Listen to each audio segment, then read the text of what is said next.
Hello everyone, नमस्ते सबैलाई। स्वागत छ हाम्रो नयाँ ब्लगमा। आज चाहिँ म यहाँबाट सुरु गर्दैछु। भिडियो सानो सेयर गर्छु तपाईहरुसँग। अनि यहाँनिर भर्खरै सारेको जेलियाहरू मजाले सर्नु थालेको छ। त्यो जेलियाहरूलाई बिस्तारै देखाउँदै वास्तवमा म यहाँनिर चाहिँ अहिले पानी लगाउनु आइरहेको छु हो। पानी लगाउनु मजाले अहिले पुरा घाम लागिरहेको भएर चाहिँ चारैपट्टि पानी लगाउनु पर्ने भइरहेको छ। त्यो भएर चाहिँ टाइम मेन्टेन गर्नु साह्रो पर्दैछ हामीलाई पानी लगाउनु। सानो सानो जेलियालाई त अब डेली हामीले लगाउनै पर्छ पानी। मजाले फुलिरहेको छ। कसै सानो सानो पटमा फुलहरू पनि यसै गर्दै लाउँदैछौँ। अनि यहाँनिर पछाडि चाइको क्याक्टस फुल्नु थालिसकेको छ, पिङ्क कलरको हो, राम्रो। हिजो पनि मैले देखाएको थिएँ चाइको क्याक्टस।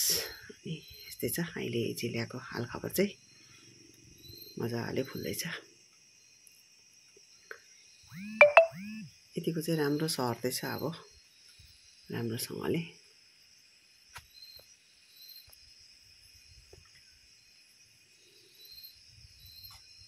यो साइडमा चाहिँ राम्रो भइरहेको छ।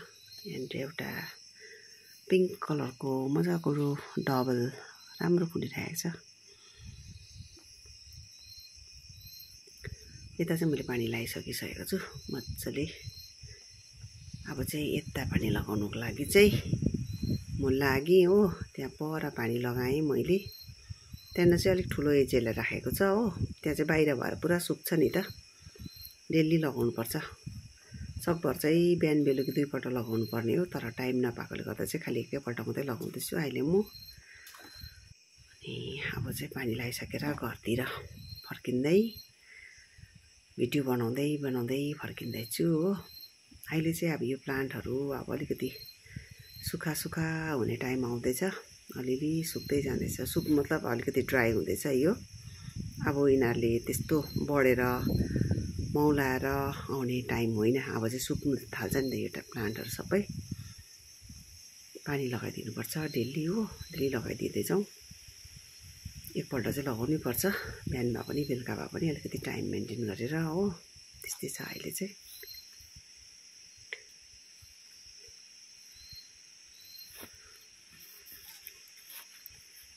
मारन्डाहरू राखेका छौँ 2-3 किसिमको। अब यिनीहरूको पनि त्यस्तो राम्रो मौलाएर आउने टाइम होइन। यसै मजाले आइरहेको छ। कति राम्रो कलर कम्बिनेसन।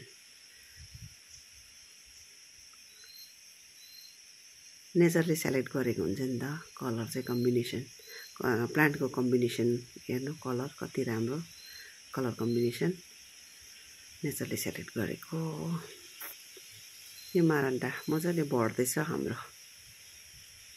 योपालि मैले धेरै सारिदिएको छु। हेरौँ कस्तो हुन्छ अब।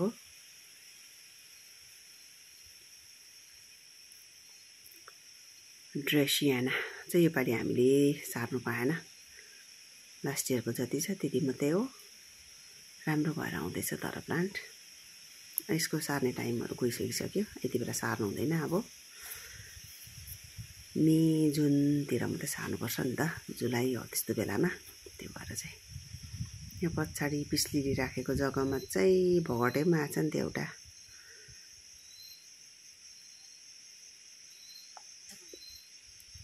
पिसलिरी स्प्याथिफाइलम मजाले आइरहेको छ। अलिकति बाक्लो भइरहेको छ। यसलाई अलिकति 1-2 पट छाट्नु भनेछ।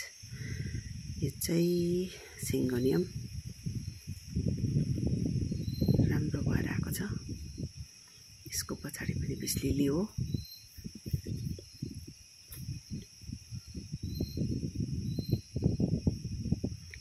यसको चाहिँ नफुल्दाखेरि पनि लिफ एकदम राम्रो हुन्छ नि त डेकोरेटिभ।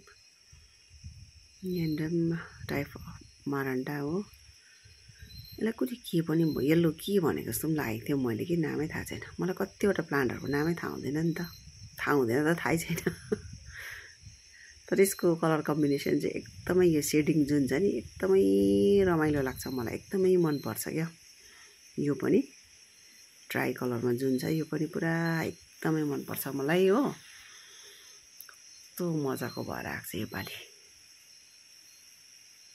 जति अब अलिकति झार रहेछ उखालिदिएँ हो। जति राम्रो मल लगायो त्यति राम्रो हुँदो रहेछ नि त यो सबै। पानी मल पानी मिल्नु पर्यो। यसको चाहिँ कलर कम्बिनेसन चाहिँ हेभी मनपर्छ, एकदमै मनपर्ने कलर कम्बिनेसन। यस्तो राम्रो कलर कम्बिनेसन सेलेक्ट गरेको छ नेचरले, हेर्नु कति मजाको देखिरहेको छ। अब यता चाहिँ अर्किड, योपालि चाहिँ भने अर्किडको धेरै कोपिलाहरू बसेको छ हो, धेरै भन्दा पनि निकै नै नि। अब प्रायः सबैमा नै सबै पटमा नै कोपिला बसेको छ, कसैमा त 2टा 3टा पनि लागिरहेको छ हो। अब हामीले सोचेको थिएन यस्तो प्रकारले कोपिला बस्छ होला भनेर, नसोचेको हुँदैछ योपालि चाहिँ। धेरै वर्ष भएको थियो हामीले यसरी अर्किड रोपेर राखेको हो, स्याहार्दै बसेको, फुल्दै फुल्दैन। हामीलाई लाग्थ्यो अब नफुल्ने रहेछ हाम्रोमा त भनेर पनि सम्झिन्थ्यो हामीले हो। त्यस्तो छ, मजाले यतातिर मजाले लागिरहेको छ कोपिला, धेरै लागेको छ, प्रायः सबै बोटमा लागेको छ नि त। त्यो भएर चाहिँ अलिकति भिडियो बनाउँदै जाँदैछु म। कुनाहरूको पनि देखाउनु खोजेको नि मैले चाहिँ कि यसरी 2 खालको छ हाम्रोमा कि। अब हेरौँ योपालि चाहिँ कस्तो कस्तो कलर फुल्दो रहेछ। लास्ट इयर चाहिँ खालि येल्लो मात्रै फुलेको थियो। यहाँनिर चाहिँ जाइको क्याक्टस लगाइराखेको छ रन्डाले। अब फुल्न आँट्यो भनेर चाहिँ पटै लगाइराखेको छ ह्याङ्गिङ पटमा कि। मजाले पिङ्क कलरको फुल्छ, राम्रो। हस् त आजको भिडियो चाहिँ यतिमै।